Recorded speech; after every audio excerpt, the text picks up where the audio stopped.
Gold, trusted gold buyers. మీరు తాకట్టు పెట్టిన బంగారాన్ని విడిపించి ఈ రోజు ఉన్న మార్కెట్ ధరకు కొనబడను. నమస్కారం, వెల్కమ్ టు ఐ డ్రీమ్. ధర్మ మార్గం విత్ విజిత కార్యక్రమానికి స్వాగతం.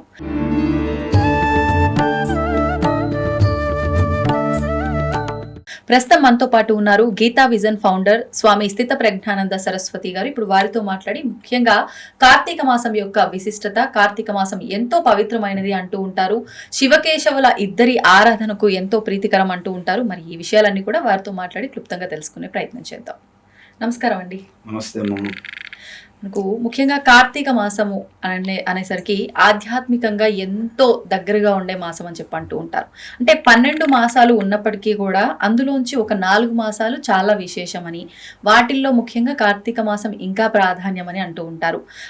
దాంతోపాటు చాలా పవిత్రమైన మాసంగా కూడా భావిస్తూ ఉంటారు. ఒకసారి దాని విశిష్టత గురించి, కార్తీక మాసం విశిష్టత గురించి.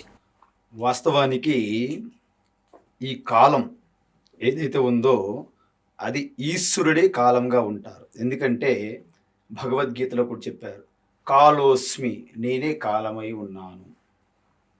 అందువలన ఈ 365 రోజులు ఆ పరమేశ్వరుని యొక్క మహిమ విభూతిగా ఉన్నప్పటికీ ఈ 365 రోజుల్లో మనలో ఉన్న ప్రకృతి, ఈ సమష్టి ప్రకృతికి ఏదైతే అనుసంధానమై ఉన్నదో, అంటే వెష్టి సమష్టి, మైక్రోకాస్మ్ మ్యాక్రోకాస్మ్ అంటారు. అంటే ఒకటి మరిన్ని అనా? వెష్టి అంటే వ్యక్తి, సమష్టి అంటే ఇండివిజువల్, టోటాలిటీ. మనకి వాస్తవానికి మన ఇండివిజువల్ ఏదైతే ఉందో అదే దాని విస్తార రూపమే సమష్టి ప్రపంచం, విశ్వం యొక్క రహస్యం తెలియాలంటే మన నుండి తెలుసుకోవచ్చు. మన లోపల ఏదుందో అదే బయట ఉంది, బయట ఏదుందో అదే లోపల ఉంది నిజానికి. అందువలన ఈ కాలం, దేశకాలం రెండు కూడా ఈశ్వరుని యొక్క విభూతులు. అంటే శుద్ధ చైతన్య పరమాత్మ నుండి ఈ సృష్టి రావాలంటే దేశము, కాలము, వాటి మధ్య సంబంధము అంటారు. మాయా కల్పిత దేశ కాల కలనా వైచిత్ర్య చిత్రీకృతం మాయావీవ విజృంభయత్యపి మహా యోగీవ యస్వేచ్ఛయా తస్మై శ్రీ గురుమూర్తయే నమయిదం శ్రీ దక్షిణామూర్తయే. శంకరాచార్య రాశారు దక్షిణామూర్తి స్తోత్రంలో. అంటే శుద్ధ చైతన్య పరమాత్మలో ఈ సృష్టి ఉండదు, స్థితి ఉండదు, లయము ఉండదు. అయితే శుద్ధ చైతన్య పరమాత్మను ఆధారంగా చేసుకొని ఒక త్రిగుణాత్మకమైనటువంటి మాయ, అంటే దేశము, కాలము, ఈ రెండు విడదీనివి. అంటే ఐన్స్టీన్ సిద్ధాంతం చెప్పినట్టుగా ఈజ్వల్ MC² ఏదైతే చెప్పారో, time and space inseparable, you cannot separate. So ఆ విధంగా కాలం వచ్చినప్పుడు ఏంటంటే మనకు వాస్తవానికి ఏమవుతుంది, ఈ సమ్మర్ స్టార్ట్ అవుతుంది మార్చి నుండి. సో మార్చి నుండి ఈ జూలై అంటే జూన్ వరకు అనుకోండి, మే జూన్ వరకు చాలా హాట్గా ఉంటుంది. హాట్లో చాలా ఇబ్బంది పడతారు. తర్వాత వర్షం స్టార్ట్ అవుతుంది, వర్ష ఋతువు స్టార్ట్ అవుతుంది. అప్పుడేటి పాడి పంటలతో అలాగా చాలా బిజీగా అవుతారు. అప్పుడు ఎప్పుడైతే వినాయక చతుర్థి స్టార్ట్ అవుతుందో అప్పటి నుండి మన ఆధ్యాత్మిక తపస్సు స్టార్ట్ అవుతుంది సాధనకి. ఎందుకంటే మనం ఇంకా పంట పొలాలకు వెళ్ళడానికి అవకాశం లేదు, ఆల్రెడీ నాట్లన్నీ వేసేసారు కాబట్టి. ఇక అక్కడ నుండి వరుసగా మనకి మహాశివరాత్రి వరకు అన్ని పర్వదినాలే, అన్ని సాధన కోసం, ఆధ్యాత్మిక చింతన కోసమే. అందుకే ఈ ఆధ్యాత్మిక చింతన ప్రతిరోజు బ్రహ్మ ముహూర్తం అని ఎందుకు అన్నారంటే, ఆ సమయంలో ముందు రోజు బాగా అలసట చెంది మనం విశ్రాంతి తీసుకునే సమయంలో మనం మళ్ళా రిఫ్రెష్ అవుతాం, రికవరీ అవుతాం, మన ఎనర్జీ లెవెల్స్. అంటే మళ్ళీ మనము ఈ సమష్టి వెష్టి ఆ అనుసంధానం అయ్యి మొత్తం బ్యాలెన్స్ అయిపోద్ది అనమాట సిస్టమ్ అంతా. మనం లేచిన వెంటనే వాస్తవానికి ఈ తమో గుణం నుండి సత్వగుణంలోకి వస్తాం అనమాట. ఎర్లీ మార్నింగ్ 3:30 నుండి 6 వరకు ఆ టైమింగ్లో. ఆ సమయంలో ఆధ్యాత్మిక తపస్సు, సాధన, చింతనకి అనుకూలమైనది. ఎందుకంటే ఒక్క సత్వగుణంలో ఉన్నప్పుడు మాత్రమే మీరు ఆధ్యాత్మిక చింతన చేయగలరు. ఒక్కసారి రజోగుణంలో, తమో గుణంలో పడ్డారా ఇక విచ్చలవిడిగా ఈ మనస్సు అనేది చంచలంగానే వెళ్తుంది, లేకపోతే డల్లగా పడుడిపోతారు. అంటే తమస్సు అధికమైతే పడుడిపోవడం, రజోగుణం అధికమైతే చంచలంగా మనశ్శాంత లేకుండా అయిపోతుంది. ఆ రెండూ పనికిరావు. అందువల్లనే బ్రహ్మముహూర్తం అంటే ప్రతి రోజులో బ్రహ్మముహూర్తం అనే 3:30 నుండి 6 వరకు ఎలాగుంటుందో సంవత్సరంలో కార్తీక మాసం అలా ఉంటుంది అన్నమాట. సంవత్సరం మొత్తం 12 నెలల్లో కార్తీక మాసం అంటే వాస్తవానికి చెప్పాను 365 రోజులు పరమాత్మ యొక్క విభూతియే. పరమాత్మ మించినటువంటి యాక్చువల్లీ చెప్పాలంటే ఇక్కడ 2 రకాలుగా మీరు తీసుకోవాలి. మనం కాలము నిజమనుకోని మనం ఎప్పుడైతే జీవిస్తూ ఉంటామో అప్పుడే పలాయన రోజు మంచిది, పలాయని గడియ మంచిది, దుర్ముహూర్తం ఉందా, మంచు కాలం ఉందా, ఇవన్నీ అమృత గడియలు, ఇవన్నీ కూడా మనం కాలం నిజమనుకోని మనం జీవిస్తున్నప్పుడే వర్తిస్తాయి. ఒకవేళ ఈ దేశకాల సంబంధం కూడా మాయా కల్పితం కాబట్టి దానికి ఆధారంగా ఉన్న పరమాత్మయే నా స్వరూపమని పరమాత్మను మీరు ఆశ్రయించినట్లయితే మీకు ప్రతి నిమిషం కూడా అమృత గడియలు అవుతుంది. రోజులో 24 గంటలు అమృత గడియలు అవుతున్నాయి. సంవత్సరంలో 365 రోజులు కూడా అమృత గడియలు అయిపోతాయి. అందువలన ఇక్కడ మనం ఏ లెవెల్లో ఉన్నామని చూసుకోవాలి. చాలా మంది ఇలా చెప్పేటప్పుడు కన్ఫ్యూజ్ అవుతుంటారు. ఈ స్వాములు చెప్తున్నారు ప్రతి అసలు ముహూర్తం అక్కర్లేదు, తీర్థం అక్కర్లేదు అంటున్నారు. అది కాదు, మనం ఎక్కడ ఉన్నామని చూసుకోవాలి. మనము వ్యావహారికమైనటువంటి దేశకాలం ఇవన్నీ వస్తువులు, వ్యవహారం, అనుభూతులు, ఎక్స్పీరియన్స్ ఇవన్నీ సత్యం అనుకునేటప్పుడు అహం బ్రహ్మాస్మి అనేది వర్కౌట్ అవ్వదు. Not correct. అహం బ్రహ్మాస్మి అనేది ఇక్కడ అహంకారం తీసుకొని అహంకారం ఉన్న వ్యక్తి బ్రహ్మానేస్తున్నాడు. అది చాలా తప్పు. కాబట్టి మనం కాలము దాటి వెళ్తే తప్ప మీరు బ్రహ్మాస్మి అనడానికి వీలు లేదు. అంటే వెళ్ళడం ఎలా స్వామీజీ ఏమైనా నేను ఇంకా I have to give up my body అనుకోను. Just in your thinking, your feeling, you are not identified with body and you are not the body. You are not the body and you are not identified with body. And you are not the mind, you are not identified with mind. And you are not the intellect అంటే బుద్ధి, and don't identify with బుద్ధి. అప్పుడు ఏమవుతుంది, నేను శరీరాన్ని కాదు కాబట్టి, శరీరంతో నేను తాదాత్మ్యం చెందడం లేదు కాబట్టి, శరీరంలో జరుగుతున్న ప్రతి చేష్టకి నేను సాక్షిగా నిలబడగలుగుతాను. అప్పుడు ఒక స్టెప్. అంటే ఎప్పుడైతే కారు నేను కాదు, కారుతో నేను ఐడెంటిఫై కూడా చేసుకోవట్లేదు. అందువల్ల కారులో జరిగినటువంటి ఏవైనా ప్రాబ్లమ్స్ వచ్చాయనుకోండి, నాకే జరిగిందని మీరు ఫీల్ అవ్వరు. కొంత టైం అయినా వెయిట్ చేయగలుగుతారు. సరే రేపు మనం తీసుకెళ్దాం గ్యారేజ్కి, సర్వీసింగ్ చేద్దాం అలాగే. సో శరీరం కూడా జరిగినప్పుడు మీరు కూడా దానికి సర్వీసింగ్ చేస్తారు, రిపేర్ చేయించుకుంటారు. బట్ భయపడేది ఉండదు అనమాట. కానీ నేనే శరీరము అనే ఒక భావన కానీ, శరీరంతో నేను కలిసే ఉన్నాను అని రెండో భావన కానీ ఉన్నప్పుడు, శరీరంకి ఏమి జరిగినా నాకే జరిగిపోయింది అనే ఒక భ్రమలో పడినప్పుడు చాలా యాంగ్జైటీకి గురవుతాం అనమాట. అదే స్ట్రెస్గా మారుతుంది. కంప్లీట్గా అనారోగ్యం పాలవుతారనమాట.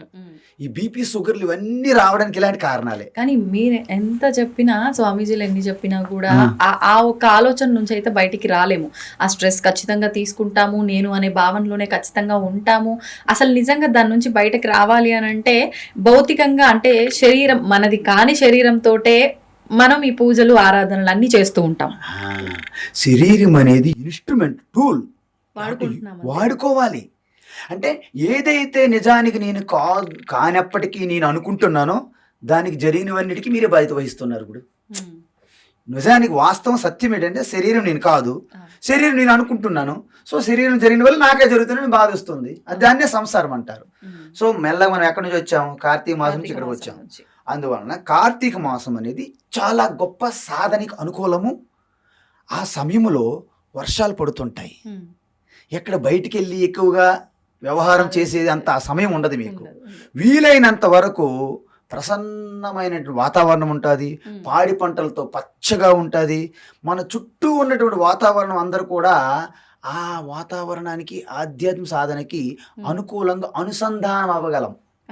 మామూలు సమయంలో మీరు సాధన చేస్తే 1 గంట కాలం ఏదైనా జపం చేశారనుకోండి, కార్తీక మాసంలో 5 నిమిషాలు చేస్తే దాంతో సమానం. ఎందుకంటే మీ లోపల ఉన్నటువంటి ప్రకృతి ఏంటి, 3 గుణాలు, త్రిగుణాత్మకం. బయట ఉన్న ప్రకృతి ఏంటి, త్రిగుణాత్మకం. ఎప్పుడైతే ఆ 3 గుణాల్లో అలజడి, ఆందోళన, పెర్మిటేషన్, కాంబినేషన్లో చాలా డిఫరెన్సెస్గా ఉండదో, ఫైటింగ్ ఉండదో, అంటే వాటి మధ్య ఒక మ్యూచువల్ అండర్స్టాండింగ్ అంటారు, ఒప్పందం కుదిరింది. బయట వాడితో మనం కనెక్ట్ అవుతున్నాం. ఎప్పుడైతే దానికి దీనికి కనెక్ట్ అవుతామో అప్పుడు టోటల్ ఉన్నటువంటి ఆ శక్తి ఏదైతే ఉందో, మాయాశక్తి మీలో ప్రకటమవుతుంది. అందువలన ఎప్పుడైతే ఈ శరీరం, ఫస్ట్ ఆఫ్ ఆల్ మీరు ఈ ప్రపంచము, ఈ జగత్తు నుండి మీరు వేరు చేయగలగాలి బుద్ధి ద్వారా, వివేకముతో. తర్వాత మెల్లగా శరీరము నుండి లోపలికి వేరు చేయాలి, నీ ఐఎమ్ నాట్ ద బాడీ అని. అలాగ సూక్ష్మంగా లోపలికి వెళ్తున్నాం మనం. అంటే బయట నుండి అంతర్ముఖంగా ప్రయాణం చేయాలి జగత్తు నుండి. నెక్స్ట్ ఏంటి? శరీరం, ఎన్కౌంటర్ విత్ బాడీ. నెక్స్ట్ ఏంటి? Sense organs and breath. అప్పుడు మనం ఏం చేయాలి? ఎప్పుడైతే మీలో జరుగుతున్నటువంటి శ్వాస ఏదైతే ఉందో, ఆ బ్రెత్ ఏదైతే ఉందో దాన్ని అబ్జర్వ్ చేశారనుకోండి, మైండ్ మరి బయటికి వెళ్ళడానికి అవకాశం లేదు. మైండ్ ఆటోమేటిక్గా పడి ఉంటుంది అక్కడ. మనం పెంచుతున్న పెట్ డాగ్ ఉంటుంది కదా, మనం ఎక్కడైతే అక్కడ కూర్చోంటుంది ఇలాగా చేసుకుని టైలింగ్ చేసుకొని. సో అక్కడ ఉంటుంది అనమాట, వ్యాగింగ్ ద టైల్ ఉంటుంది కదా మన డాగ్. ఆ మైండ్ కూడా మీరు చెప్పినట్టు అలా కూర్చుంటుంది. మీరు కమాండ్ ఇచ్చినంత వరకు మైండ్ వెళ్ళదు. ఎందుకు? మీరు వాచింగ్ ద బ్రెత్ అనమాట, శ్వాసని మీరు అబ్జర్వ్ చేస్తున్నారు కాబట్టి. మీరు శ్వాసని ఎప్పుడైతే అబ్జర్వ్ చేస్తున్నారో మీ ఇన్నర్ దృష్టి ఉంటుంది. ఇన్నర్ దృష్టి అంటే ఏంటి చెప్పినా, ఈ 2 కళ్ళు కాదు, నేత్రములు కాదు. నేత్రలు మూసుకున్నప్పటికీ నాకు తెలుస్తుంది ఇది చేయరు. తెలుస్తుందా? ఏ దృష్టి? తెలుసుకునే దృష్టినే అంతర్దృష్టి అంటారు. అంతర్దృష్టి ద్వారా 2 కనుబొమ్మల మధ్య ప్లేస్లో మీరు దృష్టి ఫోకస్ పెట్టగలిగితే అప్పుడు ఏమవుతుంది తెలుసా? మిరాకిల్ ఏర్పడుతుంది. మైండ్ అలాగే అబ్జర్వ్ అయిపోతుంది. ఎక్కడ? మీ హృదయంలో. శ్వాస ఏంటంటే జస్ట్ అలాగ స్లో అవుతూ ఆనా అపాన, అంటే ప్రాణ అపాన, అంటే తీసుకునేదాన్ని అపాన అంటారు, విడిచిపెట్టేదాన్ని ప్రాణ అంటారు. ఈ 2 స్లో అవుతూ సమం అవుతాయి అన్నమాట ఈ నాసిక అంతరంలో. అప్పుడు ఏమవుతుందంటే కంప్లీట్గా మీరు ఒక ముద్ర స్థితికి వెళ్ళిపోతారనమాట, ఒక ముద్రలోకి వెళ్ళిపోతారనమాట. అంతే కదా? ఆ ముద్ర స్థితి ఏం చేస్తుందంటే మీ హృదయస్థంలో అట్టర్ సైలెన్స్ తీసుకుపోతుందండి, మౌనం, అట్టర్ సైలెన్స్. ఆ అట్టర్ సైలెన్స్ నుండి మీకు శాంతం కదా, దాన్నే శంభు అంటారు. అంటే ఏ ముద్ర అయితే మీకు శంభు దగ్గరికి చేర్చుతుందో దాన్నే శాంభవి ముద్ర అంటారు. మీరు వినుంటారు జస్ట్ క్యాజువల్గా. అంటే ముఖ్యంగా ఇప్పుడు ఈ కార్తీక మాసంలో ఈ ముద్రలు, ఈ సాధనలు చేస్తే ఫలితం ఉంటుంది అంటున్నారు. ముద్రలు ఏమీ చేయక్కర్లేదు. నేను దానికి పేరు పెట్టాను శాంభవి ముద్ర అని. అది మీకు తెలియకుండా కూడా అప్పుడప్పుడు మీరు చేస్తుంటారు. దాన్ని నేను పేరు చెప్పాను అంతే. అందువలన మనం భయపెట్టకూడదు ఎవరికైనా. సింపుల్ ఏంటంటే కార్తీక మాసంలో ఇది నేను మీకు అయ్యే సాధనలో చెప్పా, ఇది మాకు కష్టం అన్నారనుకోండి, నో ప్రాబ్లం, కిందకి దిగుదాం. భగవద్గీతలు అలాగే చెప్పారు. ఫస్ట్ హయ్యెస్ట్ సాధన చెప్పారు అర్జునుడికి, నాకేది కష్టంగా ఉన్నది, 1 స్టెప్ కిందకి వచ్చారు. అయితే ఏదైతే మీ లోపల ఉన్నటువంటి ప్రకాశం అంటే మీరు జ్యోతి అనుకోకూడదు. నేను తెలుసుకొని చూసారా, కళ్ళు నేత్రాలు మూసినా నేను తెలుసుకున్నాను కదా, దాన్నే జ్యోతి అంటారు. అంటే తెలుసుకునే దానిని జ్యోతి స్వరూపం అంటారు.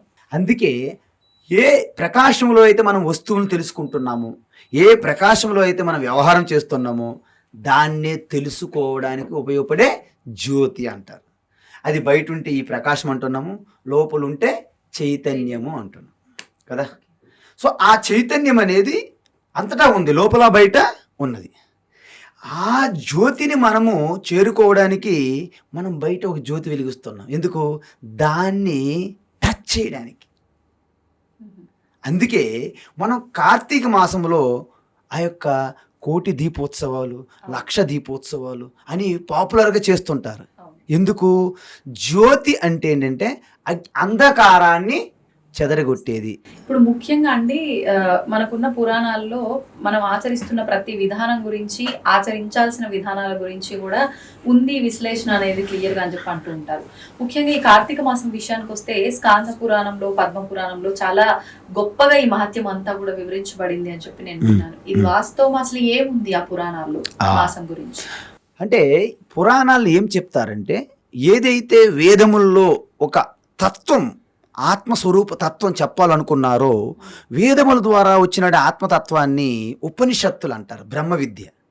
అవి ఎలా ఉంటాయంటే, మీరు ఆ స్థితికి సంసిద్ధంగా ఉంటే తప్ప ఉపనిషత్తులు అర్థం చేసుకోలేరు. కానీ ఎవరిని విడిచిపెట్టడానికి లేదు కదా, ఈ సమాజంలో ఎవరిని విడిచిపెట్టడానికి లేదు, అందరినీ కలుపుకొని రావాలి. అంటే ఒక క్లాసులో ఫస్ట్ క్లాస్ స్టూడెంట్స్ ఉంటారు, మిడిల్ క్లాసులు ఉంటారు, లో క్లాస్ స్టూడెంట్స్ ఉంటారు. కానీ టీచర్ యొక్క దృష్టి ఏముంటుందంటే, ఫస్ట్ క్లాస్ స్టూడెంట్కి హెల్ప్ చేస్తూ ఆ లో క్లాస్ స్టూడెంట్ని కూడాను ఏదో రకంగా పాస్ చెయ్యాలి అనే ఒక దృక్పథం ఉంటుంది నిజమైన టీచర్కి. ఋషుల యొక్క దృక్పథం కూడా అదే. మీరు ఉత్తమ స్టూడెంట్స్ ఉన్నారనుకోండి, మీకు డైరెక్ట్గా ఉపనిషత్తులతోనే మీరు you can realise your self. You no need to go for Puranas and no need to go all ఈ యొక్క గారిడీలు, ఈ పిల్లి మొగ్గలు వేయడానికి అవసరం లేదు. కానీ అందరికీ సాధ్యం కాదు కదా, ఎందుకంటే మనం అందరం ఆత్మస్వరూపులమే, పరమాత్మ స్వరూపులమే, అందులో డౌట్ లేదు. కానీ ఈ ప్రకృతి ఏదైతే ఉందో అది శాశ్వతం కాదు. మనందరికీ ప్రకృతులు వేరు వేరు, భిన్నం. 3 గుణాల్లో తేడా. 3 గుణాలు అంటే సత్వగుణము, రజోగుణము, తమోగుణము. ఆ 3 గుణముల నుండే మన సూక్ష్మ శరీరం అంటే మనసు, బుద్ధి, ఇంద్రియములు, స్థూల శరీరం, ఈ యొక్క స్థూల దేహము, ఇవన్నీ వచ్చాయి. సో వీటిలో ప్రతి వ్యక్తికి తేడా ఉంటుంది. వాటికి అధిగమించి అన్నిటికీ ఆధారంగా ఉన్నటువంటి ఆ చైతన్యం మన సమానం. అది సత్యం, జ్ఞానం, అనంతం, బ్రహ్మ. కాబట్టి దానిని చేరుకోవడానికి ఉపనిషత్తులు ఇచ్చినటువంటి ఉపదేశం సరిపోతుంది. కానీ అందరికీ అది అందుకునే స్థితిలో లేరు. కాబట్టి ఆ ఉపనిషత్తుల యొక్క బ్రహ్మ విద్యనే, ఆత్మజ్ఞానాన్ని ప్రతి ఒక్కరికి అందాలి. కాబట్టి ఒక కథల రూపంలో ఇమాజినేషన్ చేయడం అన్నమాట. ఉపనిషత్తుల్లో ఏ శివ చెప్పారో ఆ శివ యొక్క తత్వాన్ని అలాగ పిక్చరైజేషన్ చేశారనమాట, ఇమాజిన్ చేశారు. ఎవరు? ఋషులు. మీరు నేను కాదు ఇమాజినేషన్ చేసింది. అంటే ఒక శివ తీసుకునేటప్పుడు, ఒక గణపతి తీసుకునేటప్పుడు, ఒక విష్ణు తీసుకునేటప్పుడు వారి యొక్క ఆ పిక్చర్లో ప్రతి అణువు కూడా తత్వానికి ఇండికేట్ చేసి ఉంటుంది అనమాట. కానీ ఆరంభంలో తత్వం తీసుకొస్తే అర్థం చేసుకోలేము. మీ ఇంతకుముందు చాలాసార్లు చెప్పు ఉంటాను నా యొక్క ప్రవచనాల్లో. వర్షం పడుతుంది అని చిన్న పిల్లడు 3 years 4 years పిల్లవాడు అడిగినప్పుడు మనం వర్షపాతం గురించి ఎక్స్ప్లెయిన్ చేయలేం. ఐరావతం మీద ఇంద్రుడు వస్తాడు, తర్వాత ఈ సముద్ర నీరంతా పీల్చుకుంటుంది తొండంతో, మన మీద ఇలా స్ప్రింకిల్ చేస్తుంది, కాబట్టి వర్షం పడుతుందంటే దిస్ ఈజ్ ఏ స్టోరీ. ఈ స్టోరీ ఆయన చాలా అర్థం చేసుకుంటా, ఓకే వర్షం అంతా నాకు తెలిసిపోయింది అంటాడు. ఇక పెద్దవాళ్ళ దగ్గరికి వచ్చి వర్షం ఎలా వస్తుందో నాకు తెలుసు అంటాడు. చెప్పు బాబు అంటే, ఇంద్రుడు ఐరావతం తెల్లనా అని మనం చదువుకున్నాం కదా, ఐరావతం మీద వస్తూ సముద్రం నీళ్ళు పీల్చుకుంటూ మన మీద స్ప్రింకిల్ చేస్తే మనకు వర్షం పడుతుంది. చాలా బాగుంది. ఎంతవరకు బాగుంది పిల్లవాడికంటే 6th class 7th class వెళ్ళినంత వరకు వాడికి కొంత జ్ఞానం. అప్పుడు జియోగ్రఫీ ఉంటుంది కదా, భూగోళ శాస్త్రంలో చదువుకుంటాడు అనమాట, వర్షపాతం ఎలా వస్తుందని. అప్పుడు ఇదంతా కూడా బ్లఫ్ అని తెలుసుకుంటాడనమాట. సో చిన్నప్పుడు ఏదైతే పెద్దవాళ్ళు, నాయనమ్మ, తాతలు చెప్తుంటారో వాళ్ళందరూ నాకేదో అప్పటికప్పుడు టైంపాస్ చెప్పారు తప్ప అది సత్యం కాదు అనిపిస్తుంది అనమాట. సో మనందరం కూడా గడ్డములు, మీషములు వచ్చినటువంటి మీలాంటి వాళ్ళు, ఆడపిల్లలు కూడా జుట్టు పండిపోయి మీరు పెద్దోళ్ళు అయిపోయినప్పటికీ, మీ నాయనములు అయిపోయినప్పటికీ ఆత్మతత్వం విషయంలో మీరు బేబీసే, చిన్నపిల్లలే. అర్థమవుతుంది కదా. కాబట్టి మీకు డైరెక్ట్గా సత్యం, జ్ఞానం, అనంతం, బ్రహ్మ అంటే నువ్వు శరీరం కాదు, నువ్వు ఇంద్రియాలు కాదు, నువ్వు మనసు కాదు, నువ్వు బుద్ధి కాదు, వీటన్నిటికీ వెలుగిస్తున్న ఆ చైతన్యం శివాన్నం అనుకోండి, మన కింద మీద చూస్తే ఏం అర్థం కాదు. నేను ఇదేది కాకపోతే నేను ఎలా వింటున్నాను, మీరు ఎలా చెప్తున్నారు, మీరు ఎలా తింటున్నారు, ఇలాంటి క్వశ్చన్లు వేస్తారనమాట. సో ఇలాగ మీకు చెప్పడం కాదు. కాబట్టి అప్పుడు మనము ఒక స్టోరీ తీసుకొస్తాం అనమాట. స్టోరీ తీసుకొస్తాం. ఎలా తీసుకొస్తాం? సపోజ్ రాముడు అరణ్య వనవాసానికి బయలుదేరాడా? ఎవరెవరు బయలుదేరారు? రామ, లక్ష్మణ, సీతమ్మ ముగ్గురు వెళ్ళారు. ముగ్గురు వెళ్తే అక్కడ నది దాటాలి కదా, గంగా నది. అక్కడ గుహుడు ఉన్నాడు, చూశాడు. శ్రీరామచంద్రుడిని గుర్తించాడు.